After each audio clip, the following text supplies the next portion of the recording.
7월 한 달 동안 크리스천 라이프라는 주제를 가지고 말씀을 전하려고 합니다. 기독교 신앙에 아주 중요한 네 가지의 중요한 주제가 있습니다. 기독교 신앙에 가장 중요한 네 가지 주제라면 첫 번째가 만남, 예수님과의 만남이죠. 그리고 변화, 그리고 성장, 그리고 열매입니다. 한번 따라해 볼까요? 만남, 변화, 성장, 열매. 이 네 가지는 순서대로 가기도 하고 그리고 때로는 굉장히 종합적으로 나타나기도 합니다. 내 신앙적인 위치가 지금 어느 쯤에 있는지, 그리고 그 다음 단계로 나아가고 있는지, 아니면 어느 상태에서 머물고 있는지, 7월 한 달 동안 이 부분에 대해서 살펴볼 텐데, 특별히 첫 번째 만남에 대해서, 이 만남이라는 것이 얼마나 중요한가 이렇게 좀 살펴보려고 합니다. 미국의 대통령이었던 빌 클린턴이 어느 날 아내 힐러리 클린턴과 어딘가를 다녀오는데 커다란 주유소를 지나쳤다고 합니다. 그때 힐러리가 말하죠. 저 주유소 사장이 학창시절에 나를 엄청 쫓아다녔다고, 나를 어마어마하게 좋아했다고, 그런 친구였다고 말을 합니다. 그러자 빌 클린턴이 살짝 비웃으면서 만약 당신이 그 남자랑 결혼했으면 지금 저 주유소 사장 부인이 되었겠구만.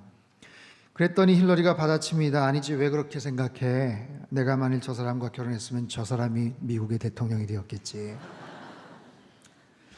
농담처럼 주고받은 이야기지만 상당히 뼈가 담긴 이야기입니다. 이처럼 우리 인생에서 내가 누구를 만나느냐, 어떤 상황에서 어떤 사람을 만나느냐, 거기에 따라서 우리는 영향을 주고 받게 됩니다. 우리의 인생이, 우리의 운명이 뒤바뀌게 돼요. 만남이라는 것은, 즉 예수님과의 만남이라는 것은 기독교의 근간이고 크리스천 라이프의 핵심입니다. 나는 지금 신앙생활을 잘하고 있는가? 편안하고 근사한 교회를 출석하는 것을 의미하지 않아요. 나는 지금 신앙생활을 잘하고 있는가? 마음에 맞는 성도들 적당한 교제 나누는 것, 그것만이 아닙니다. 주기적으로 봉사 생활을 하고 나름 착하고 선하게 살아가는 것도 충분하지 않습니다. 내가 신앙생활을 지금 잘하고 있는가? 또 기독교 신앙의 가장 핵심적인 크리스천 라이프의 가장 핵심은 내가 예수님을 만났는가? 예수님과의 만남입니다. 묻겠습니다. 여러분은 예수님을 만나셨습니까?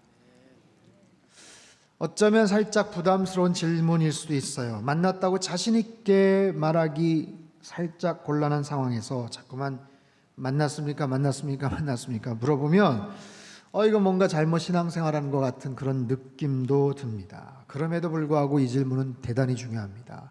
스스로에게 한번 물어보십시오. 나는 정말 예수님을 만났는가? 어떤 이유로 그렇게 말할 수 있는가? 아니면 자신 있게 말할 수 없다면 그것은 또 무슨 이유인가? 어떻게 해야 정말 예수님을 진실로 만나는 것인가? 가장 기본적이고도 핵심적인 주제, 주님과의 만남에 대해서 함께 살펴보기를 원합니다. 오늘 본문 35절, 36절 말씀을 같이 한번 읽겠습니다. 시작. 또 이튿날 요한이 자기 제자 중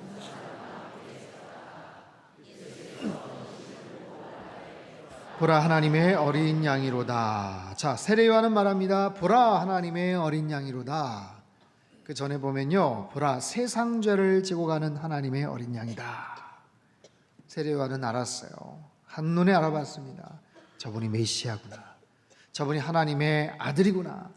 이 땅에 온 인류의 죄를 짊어지시기 위해서 오신 하나님의 어린 양이구나.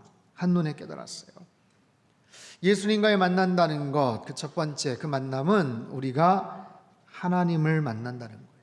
메시아를 만난다는 의미가 있습니다. 이것은 한 인간이 만날 수 있는 가장 정말 위대하고 가장 영예스러운 그런 만남이에요. 세상에 수없이 많은 만남이 있지만 유한한 인간이 무한한 권능을 가지신 하나님을 만난다. 그 하나님의 아들을 만난다. 이건 대단히 놀라운 사건이죠. 일주일 전에 북미 최고 지도자가 판문점에서 만났죠. 트럼프 대통령이 최초로 북한 분계선을 넘어서는 미국의 대통령이 되기도 했습니다. 전 세계가 이 역사적인 사실을 만남을 대서특필을 했어요.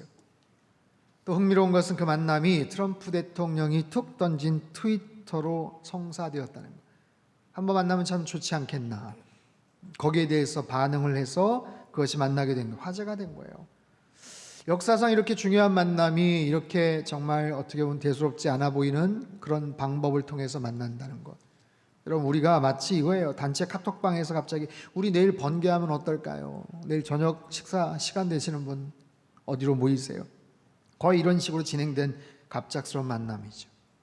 역사적인 만남이다, 특별한 의미가 있다, 아무리 그렇게 해도 결국에는 한 인간과 한 인간이 만난 거예요. 우리가 살면서 아무리 대단한 사람, 특별한 만남을 한다고 해도, 어떤 특별한 존재를 만난다고 해도 결국에는 한 인간과 인간의 만남입니다.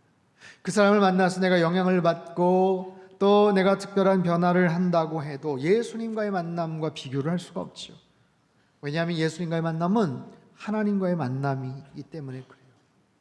한 유한한 인간이, 썩어질 수밖에 없는 인간이, 한치 앞을 알지도 못하는 그 인간이 무한한 생명의 주관자 되시는 그 하나님을, 하나님의 아들을 만난다는 것. 여러분, 인생에서 예수님과의 만남처럼 중요한 것이 어디 있겠어요? 신적 존재이시고 메시아로 이 땅에 오신 그분과의 만남은 우리의 삶을 완전히 송두리째 장악을 하고 완전히 새로운 세계로 인도를 합니다. 이 땅에 발을 딛고 살아가면서 이것이 전부인 것처럼 생각하는 우리들에게 이것이 끝이 아니고 영원한 세계, 영원한 시간으로 접속시켜 주시는 하나님의 특별한 섭리가 있어요.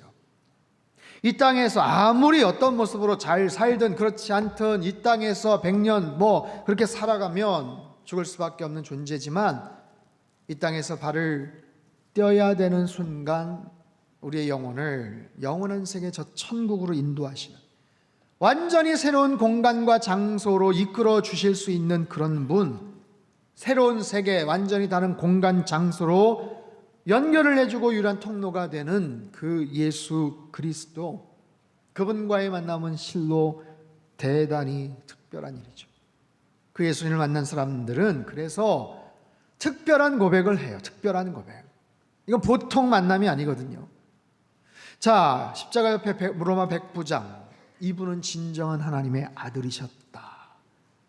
로마의 녹을 먹고 살고 로마의 황제에게 당신이 하나님이다라고 그렇게 고백을 했었던 로마 백부장이 그런 위대한 고백을 남겨요. 의심 많던 제자 도마도 나의 주 나의 하나님이십니다. 우리가 잘 아는 베드로의 고백, 주는 그리스도시요 살아계신 하나님의 아들이십니다. 자, 여러분, 예수님을 어떤 분으로 고백하고 계십니까? 어떤 무신론자들은 예수님이 사회적 약자를 위한 개척자라고 칭찬을 해요. 내가 예수님 믿지 않지만 저분의 사상과 삶은 참 훌륭한 것 같아. 예수님을 최고의 리더라고도 하고 위대한 선지자라고도 그렇게 표현을 합니다. 그분은 탁월한 선지자여, 탁월한 지혜자여, 스승이라고도 합니다. 개혁가라고도 말하고 긍휼한 마음을 가진 사회사업의 모델이다, 표본이다라고도 칭찬합니다. 한때요, 최고 경영자 예수라는 그런 타이틀의 책이 있었어요. 제일 경영적인 능력이 많은 분이 예수다, 이런 거예요. 자, 지금까지 그분에 대한 다양한 고백이나 표현들이 있지만 가장 정확한 고백은 그분은 하나님의 아들이세요. 그분이 이 땅을, 우리 인류를 구원하시기 위해서 이 땅에 오신 하나님의 아들 메시아이십니다. 여러분이 지금 어떤 모습으로 예배를 드리시든지, 과거에 어떤 경험이 있으시든지, 내가 어떤 모습으로 앞으로 살아가든지, 중요한 것은 내가 지금 나의 입술을 열어서 주님이 하나님의 아들이십니다, 그분이 메시아입니다, 나의 주권자가 되십니다, 내 인생의 주인 되십니다 라고 고백을 할 수 있어야 돼요. 여러분은 예수님을 만나셨습니까? 예수님을 만나는 방법, 만나는 경험은 수백 가지가 될 거예요. 사람마다 다 다르겠죠. 각자의 환경과 상황과 신앙적인 배경에 따라서 다 다르겠죠. 그럼에도 불구하고 만났는지 안 만났는지에 대한 헷갈린다, 분명한 사인이 있어요. 내가 지금 그분을 어떻게 고백하는가, 내가 그분에 대해서 뭐라고 말할 수 있는가. 주님이 나의 전부이십니다, 그분이 내 인생의 목자가 되십니다, 그분이 나의 구원자가 되십니다 라고 말할 수가 있는가. 이 고백을 만약에 할 수 있다면 여러분 분명히 예수님을 만난 것입니다. 그 예수님은 우리의 죄를 위해서 이 땅에 오신 하나님의 아들이에요. 하나님의 아들, 하나님의 메시아, 이런 분명한 고백이 저와 여러분의 진실한 평생의 고백이 되시기를 주님의 이름으로 축원합니다. 자, 두 번째로 예수님과의 만남, 이 만남을 초대하신 분은 예수님이세요. 주님을 만난다는 거, 내가 어느 순간 교회 출석을 하고 교회 안 가려고 했는데 내가 교회 가겠다고 하고, 그렇게 해서 내가 의지적으로 뭔가를 다짐을 하고 작정을 하고, 그렇게 해서 내가 주관적으로 뭔가를 행동을 해서 그 만남이 성사된 것 같지만 절대로 그렇지 않습니다. 그것은 내가 계획해서 이루어진 것도 아니고, 아니면 우연히 뜻밖의 만남도 아니고, 하나님의 섭리에 의해서 준비된 만남이에요. 자, 본문에 예수님과 제자들과의 만남이 소개가 돼요. 안드레가 예수님을 만납니다. 본래 세례요한의 제자였거든요. 근데 예수님을 만나고 예수님의 제자가 돼요. 그 안드레는 쪼르르 가서 자기 형 베드로에게 예수님을 소개합니다. 내가 메시아를 만났어. 그래서 그 베드로도 예수님의 제자가 됩니다. 성경 곳곳에, 복음서에, 여러분 니고데모는요, 한밤중에 예수님께 나와서 진리에 대한 질문을 던져요. 나중에 예수님의 제자가 됩니다. 사도 바울은 어떻습니까? 다메섹 도상에서 정오의 태양보다 더 밝은 빛 앞에 꼬꾸라지며 그는 예수님을 온전히 만나는 참 제자가 되죠.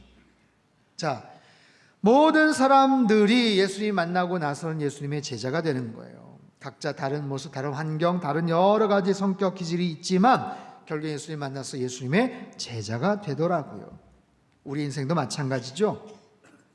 우리들도 예수님을 만나는 방법이, 경험이 다양해요. 어떤 분들은 아주 특별한 성령 체험, 기도원에 가서 아니면 성령 집회에서 특게 정말 불이 떨어지는 것 같은 특별한 성령 체험을 해요. 어떤 분들은 조용한 시간에 주님의 음성을 고요하게 듣기도 합니다. 어떤 분들은 뜨거운 예배와 아주 열정적인 찬양을 통해서, 어떤 분들은 아주 지성적이고 논리적인 성경 공부를 통해서, 어떤 분들은 치열한 삶의 현장에서, 사역의 현장에서 주님을 만나기도 합니다. 주님 만나는 거예요. 자, 근데 이단이나 구원파 같은 사이비 종파에서 그런 질문을 툭 던지죠. 당신 언제 구원받았습니까? 당신 언제 구원받았습니까? 쭈뼛쭈뼛하고 대답을 잘 못하면 물어봐요. 언제, 몇 월, 며칠, 몇 시? 이렇게 물어봐요. 모른다고 하면, 아니 어떻게 자기가 구원받은 날을 모릅니까? 말이 됩니까? 아니 글쎄, 그게 아니고 내가 지금, 그러면 아니라는 거예요. 당신 구원받은 날 모르면, 기억하지 못하면 구원받은 거 아니라는 거예요. 거기에 끄덕끄덕 하시면 안 돼요, 여러분. 지금 그 얘기를 하려고 하는 게 아니잖아요. 여러분 잘 보세요. 정리하세요. 절대로 그렇지 않습니다. 아주 특별한 경험이나 사건을 통해서 때로는 정말 구원의 그 시간, 날짜, 시간까지도 기억을 하시는 분이 있는가 하면, 어려서부터 수없이 드린 예배와 말씀을 통해서 자연스럽게 구원을 받은 분들도 많아요. 이렇게 이해하시면 될까요? 감기에 걸렸어요.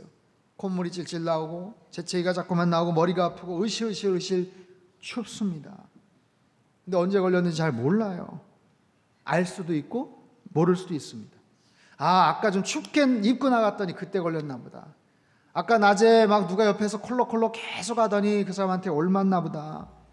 그 시점을 알 수 있지만 도대체 알 수 없는 경우도 많아요. 언제 어디에서 감기 바이러스에 걸렸는지 모르는 경우가 허다합니다. 중요한 건 뭐예요? 증상입니다. 증상. 내가 지금 감기 기운이 있다, 재채기를 한다, 몸이 으실으실 아프다, 춥다, 그 증상이 분명히 있는데도 불구하고 언제 걸렸는지 모르면 당신 감기 걸린 거 아니라니까요. 뭐라고 대답하시겠어요? 냅두라고 저리가 하고, 나 지금 아프니까 지금 약 먹어야 되니까. 아니에요. 쫓아다니면서 당신 감기 걸린 거 시점 모르면 걸린 거 아니에요. 다른 걸 거예요.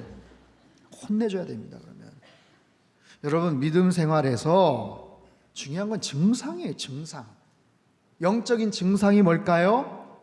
내가 예수님 안에서 예배를 드리면서 기쁨이 있는 거예요. 말씀을 읽으면서 내 마음속에 기쁨이 있는 거예요. 과거와는 분명히 달라요. 과거에는 안 그랬거든요.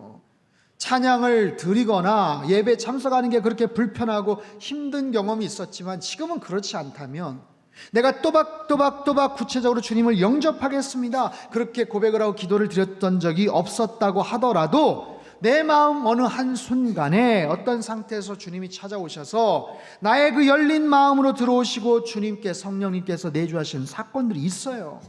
있습니다. 성경 속에서 주님 만난 사람들, 다양한 경험이나 사건이나 여러 가지 기억들을 통해서 주님 만난 부분들을 우리에게 말씀하시는 이유가 그거예요.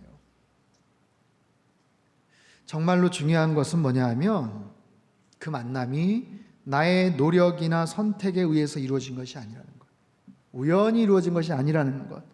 하나님은 철저하게 계획하고 계셨고 철저하게 우리 한 사람 한 사람을 주목하고 계셨고 당신의 주권적인 사랑 속에서 우리를 어느 한순간 어느 코너로 몰아가셔서 여기까지 인도해 주셨다라는 거예요.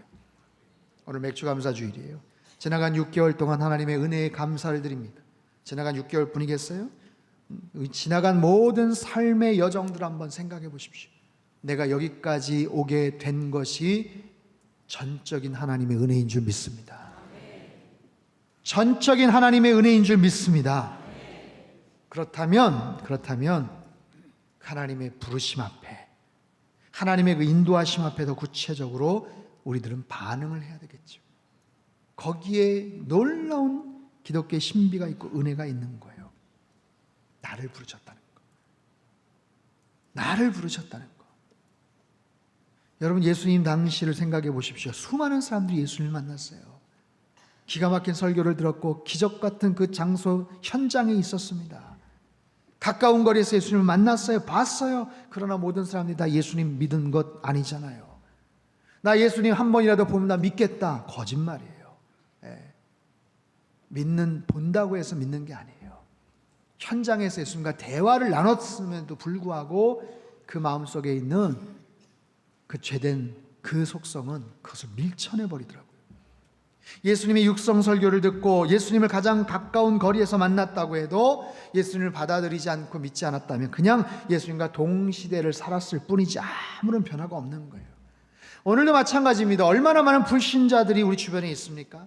주님 알지 못하고 부인하고 기독교에 대해서 알레르기 반응을 보이면서 비난하는 사람들이 얼마나 많습니까? 그럼에도 불구하고 나는 오늘 이 시간 이 자리에 지금 와 있는 거예요. 예배를 드리고 있고 말씀을 듣고 있는 거예요. 내가 잘해서 온 게 아니고 내가 대단해서 이 자리에 온 게 아니고 하나님께서 우리를 불러주신 줄로 믿으시기를 바랍니다. 그 부분이 헷갈리고 아직도 잘 모르겠다 싶은 분들도 있어요. 최근에 교회에 오신 분들, 아니 누가 교회 가자고 해서 왔는데 그냥 한 번 아니면 한 달만 가자고 해서 왔는데 어떻게 하다 보니까 계속 교회 나가고 있네. 그런 분들도 계세요. 여전히 하나님에 대해서 잘 모르고 내가 예수님 만났는지 안 만났는지 잘 모르겠지만 그럼에도 불구하고 처음보다는 예배 드린 것이 좀 편해졌고 말씀이 조금씩 귀에 들어오고 있고 주변에서 아멘 하면 나도 크게는 아니지만 속으로 아멘 이렇게 따라하고 싶은 마음이 들고 있다면 예수님이 여러분 지금 만나고 계시는 거예요. 그런 거예요.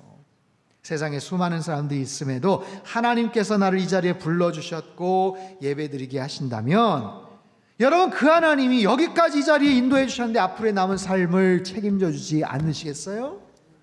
걱정하지 마십시오. 하나님이 반드시 책임져 주시고 인도해 주실 줄로 믿습니다. 나를 변화시켜 주시고 성장케 하시고 열매 맺는 하나님의 사람으로 만들어 가실 줄로 믿습니다.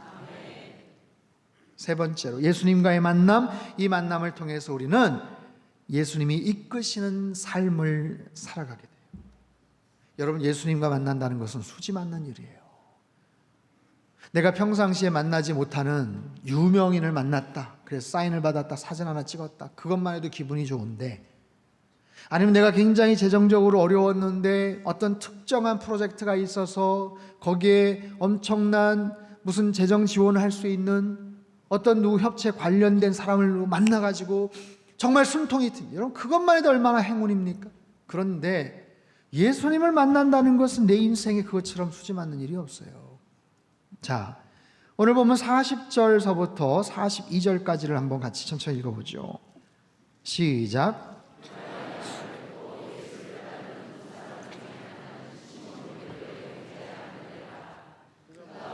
자기 형제 시몬을 찾아 말하되 우리가 메시아를 만났다 하고 번역하면 그리스도라. 데리고 예수께로 오니 예수께서 보시고 이르시되 내가 요한의 아들 시몬이니 장차 게바라 하리라 하시니라. 게바는 번역하면 베드로라. 자, 이 안드레는요 본래 세례 요한의 제자였어요. 근데 예수님을 딱 보더니 처음에는 라삐어라고 이렇게 질문합니다. 라삐어 선생님. 그러더니 잠깐의 시간이 지났는데 쪼로로 자기 형한테 가서 뭐라고 얘기해요? 내가 메시아를 만났어. 그 사이에 시각이 변한 거예요. 그 사이에 그의 생각이 바뀐 거예요. 어떤 대화가 오갔는지, 어떤 예수님과의 만남이 특별하게 있었는지 모르겠지만 내가 메시아를 만났어. 그리고 그 베드로를, 자기 형을 예수님에게 데리고 옵니다. 그때 예수님께서 네가 요한의 아들 시몬이니 장차 게바라 할 것이다. 게바라는 것은 반석이란 뜻이에요. 지금까지 다혈질이고 급하고 실수투성이는 불안정한 모습으로 살지만 앞으로는 반석 같은 그런 존재가 될 거야. 너 지금보다 훨씬 더 멋진 삶을 살게 될 거야. 너 지금보다 훨씬 더 멋있는 인생이 될 거야. 여러분, 예수님 제대로 만나면 더 멋진 사람이 돼야 돼요. 예수님 만나고 나서 더 멋있는 사람 되시기를 바랍니다. 말도 더 교양 있게 하고요, 생각도 좀 더 지혜롭게 하고요, 사람들을 좀 더 살필 줄 알고요, 이기적인 생각에서 보다 더 이타적인 섬길 줄 아는 그런 사람이 되는 것, 여러분 그것도 굉장히 중요한 거 아니겠어요? 예수님께서 말씀하시는 거예요. 너가 장차 믿음의 반석이 될 것이다. 주님 만날 때 수지 맞는 게 그런 거예요. 우리의 삶이 변화되는 거예요. 바뀌는 거예요. 그리고 주님께서 우리의 삶을, 우리의 과거와 현재와 미래를 주님께서 새롭게 재해석해 주셔요. 우리의 과거를 한번 들여다보자. 야, 너 어떻게 살았니? 하면서 말씀하세요. 이거는 내가 너 책망할 거 있어. 들추어 놓고 내가 너 협박, 그게 아니라 너의 삶의 아픔이 뭐고 상처가 뭐고 뭐 때문에 힘들어했고 어떤 부분이 오류가 있고 아직도 남아있는 죄성이 무엇인지 주님께서 들여다보시고 해결해 주시겠다고 말씀하시는 거예요. 그거 계속해서 움켜주지 말라는 거예요. 너 그러면 너 아프잖아. 내가 치유해 줄게, 위로해 줄게. 과거의 모든 상처와 이력들을 다 스캔하시면서 주님께서 우리를 새로운 모습으로 변화시켜 주셔요. 주님께서 우리 현재의 모습을 주님께서 새롭게 하십니다. 현재 나의 삶이 어떤지, 내 삶의 현재 포지션이 어떤지, 과거에 나 좀 잘 나갔는데 요즘 너무 의기소침해서 속상한, 사람들이 어떻게 비교하고 무시하고 그런 거 상관하지 마라. 내가 보니까 넌 참 귀하다. 누가 뭐라고 하든 그것 때문에 속상해하지 마. 그것 때문에 열받아 하지 마. 내가 보니까 넌 참 귀해. 내가 널 사랑하잖아. 주님께서 우리에게 하시는 그런 위로의 말씀이에요. 그 마음으로 우리의 미래도 보십니다. 미래에 대한 계획을 갖고 계셔요. 베드로에 대한 미래의 그 사진들을 딱 갖고 계시고 청사진을 갖고서 계획을 말씀하시는 것처럼 우리도 마찬가지예요. 내가 가진 계획이 아니라, 여러분 예수님 만난다는 게 내가 갖고 있는 계획이 있는데 주님 도움으로 이 계획 좀 더 잘 되게 해주세요. 여러분 그런 예수님이 아니에요. 완전히 그 계획들 다 새롭게 주님의 계획 속에서 우리가 상상할 수 없는 모습으로 새롭게 펼쳐져 나가신 하나님의 뜻과 그 은혜가 그 안에 있다라는 거예요. 평범한 어부였던 베드로가 여러분 성공하고 잘 되면, 옛날에 100마리 잡았던 그가 이제는 1000마리, 10,000마리 잡은 그런 베드로가 아니라, 그런 기대가 삶이 아니라, 너 그게 아니라 이제 사람 낚는 어부가 돼야 돼. 주님 말씀하시잖아요. 세관에 앉아서 돈 세고 이 땅의 가치관과 세상적 물질적인 생각 속에 빠져있던 세리 마태와 삭개오, 너 나 만나면 돈 더 잘 벌 수 있다? 그게 아니잖아요. 더 높은 자리에 올라갈 수 있어? 그거 아니잖아요. 그런 삶을 살아가던 마태와 삭개오를 통해서 위대한 하나님의 꿈을 꿀 수 있게 하는 것, 가슴 설레는 하나님의 꿈을 꿀 수 있게 하는 것, 내가 상상해보지도 않았고 상상을 하더라도 될까 싶은 그 꿈을 꿀 수 있게 하는 것, 그게 예수님이 우리에게 하신 비전이고 그런 은혜죠. 여러분 주님을 만났기 때문에 꼭 신학교를 가고 선교사가 돼야 되는 것이 아니라 내 삶을 통해서 주님 만난 것을 뿜어내는 거예요. 말을 통해서, 표정을 통해서, 언행을 통해서. 수십 년간 내가 교회 생활을 했고 직분을 맡았지만 그 부분이 아니라 그 사실 자체에 함몰되어서 살아왔다면 너의 영적인 시선을 좀 더 넓게 좀 가져라. 네가 믿는 하나님이 어떤 분인지 너 좀 정확하게 고백 좀 하고 살아. 주님께서 우리에게 말씀하시잖아요. 그렇게 살아갈 때 주님은 연결의 고수시거든요. 우리의 삶을 그렇게 헌신하고 하나님 앞에 나아가는 우리를 지구상 반대편에 어떤 사람과 어떤 모습으로 기가 막히게 연결시켜 줄지 몰라요. 그래서 주님 만남으로 말미암아 그 만남을 통해서 우리의 삶이 완전히 달라지는 것, 질적으로, 영적으로, 실제적으로 정말 완전히 달라지는 특별한 은혜가 그 만남 가운데 있더라라는 것. 그래서 이 예수님과의 만남은 너무너무너무 중요합니다. 주님과의 그 만남, 여러분, 그 만남이 나의 삶에 가장 힘들게 했던 그 아픔과 문제도 해결해 줄 뿐만 아니라 요즘 계속해서 현실 속에서 어려워하는 문제도 그 주님을 통해서 위로를 받을 뿐만 아니라 미래를 생각하면 답답하고 절망 속에 정말 한숨을 쉴 수밖에 없는 우리들이 주님을 만남으로 말미암아 나의 꿈과 나의 계획이 아니라 하나님의 꿈과 하나님의 계획에 사로잡혀 더 넓고 더 높은 곳을 바라보는 그런 저와 여러분의 삶이 되시기를 바랍니다. 정채봉 시인이 쓴 에세이집에 만남이라는 글이 있어요. 여러분 아시는 분들도 좀 있을 텐데 한번 좀 읽어드릴게요. 가장 잘못된 만남은 생선과 같은 만남이다. 만날수록 비린내가 묻어오니까. 가장 조심해야 할 만남은 꽃송이 같은 만남이다. 피어있을 때는 환호하다가 시들면 버리니까. 가장 비천한 만남은 건전지와 같은 만남이다. 힘이 있을 때는 간수하고 힘이 다 다를 때는 던져버리니까. 가장 시간이 아까운 만남은 지우개 같은 만남이다. 금방의 만남이 순식간에 지워져 버리니까. 가장 아름다운 만남은 손수건과 같은 만남이다.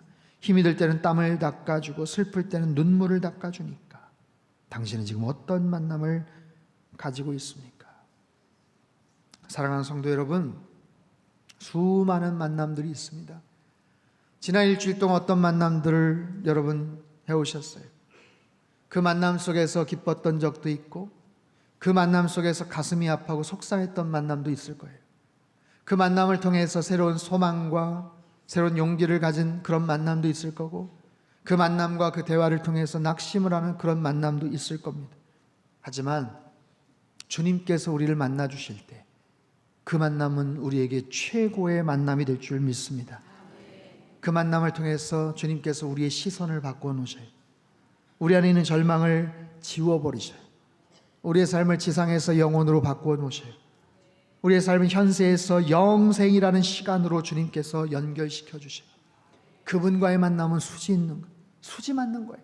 그분과 만나는 것, 그분을 꽉 붙잡고 살아가는 것, 그래서 그분 안에서 일평생 살아가는 것, 이게 얼마나 중요한지 몰라요. 이번 여름 수련의 주제가 예수님이 이끄시는 삶입니다. 여러분 평생 예수님께서 이끄시는 그런 삶을 사시기를 축원합니다. 그러려면 어떻게 해야 되는가? 일단 수련회 참석하셔야 되고요. 자, 예수님이 이끄시는 삶을 살려면 일단 예수님께 가까이 가야죠. 예수님 말씀에 순종해야죠. 예수님을 더 알아가야죠. 그게 가장 중요한 거 아니겠어요? 특별히 선교적 교회 세상을 향해 가라. 지난 상반기 열심히 달려왔어요. 앞으로도 달려갈 겁니다. 우리의 힘과 열정과 에너지를 모아서 열심히 세상 속으로 우리가 들어갈 텐데 여러분 그때 주의해야 될 게 뭔지 아세요? 우리의 영적 중심, 영적인 무게중심을 낮추는 거예요. 겸손하게, 묵직하게. 그러지 않으면 흔들립니다. 그러지 않으면 사방팔방 다니면서 이리저리 휘둘립니다. 그리고 금방 지칩니다. 그렇게 바쁘게 세상을 향해 선교적 교회로 나아가려면 내 무게중심을 더 낮추고 그 중심에 예수님을 가득 채워야 돼요. 예수님으로 충만한 그런 모습들.